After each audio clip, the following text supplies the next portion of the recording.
शिरोळ पंचायत समिती सभापतीपदी मिलिंद कुरणे तर उपसभापतीपदी मनीषा कदम बिनविरोध. शिरोळ पंचायत समिती सभापतीपदी मिलिंद कुरणे तर उपसभापतीपदी मनीषा कदम यांची बिनविरोध निवड करण्यात आली. यावेळी नूतन सभापती व उपसभापती यांचा सत्कार करण्यात आला. शिरोळ तालुक्यातील 14 पंचायत समिती जागांसाठी नुकतीच निवडणूक प्रक्रिया पार पडली होती. यामध्ये राजेंद्र पाटील यड्रावकर यांच्या राजर्षी शाहू विकास आघाडीला 14 पैकी 10 जागांवर यश मिळालं, तसंच विरोधी 4 जागा मिळाल्या होत्या. पंचायत समिती सभापती पद अनुसूचित जातीसाठी आरक्षित आहे.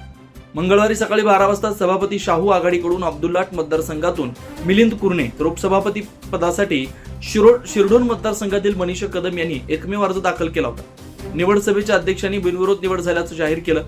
यावेळी बोलताना सभापती मिलिंद कुरणे म्हणाले, आमदार राजेंद्र पाटील यड्रावकर यांच्या माध्यमातून शिरोळ तालुक्याचा विकास मोठ्या प्रमाणात सुरू आहे. या विकासाचा रथ पुढे नेण्यासाठी सर्वांना विश्वासात घेऊन काम करणार असल्याचं सांगितलं. या प्रसंगी उपसभापती मनीषा कदम म्हणाल्या, शिरोळ तालुक्याच्या सर्वांगीण विकासासाठी राजर्षी शाहू विकास आघाडी कटिबद्ध असल्याचं सांगितलं.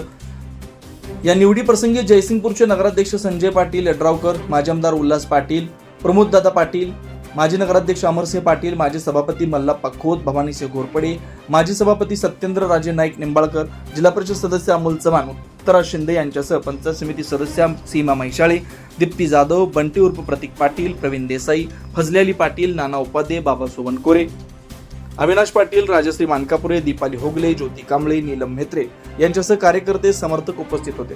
निवडीनंतर कार्यकर्त्यांनी फटाक्यांची आतषबाजी करून जल्लोष साजरा केला.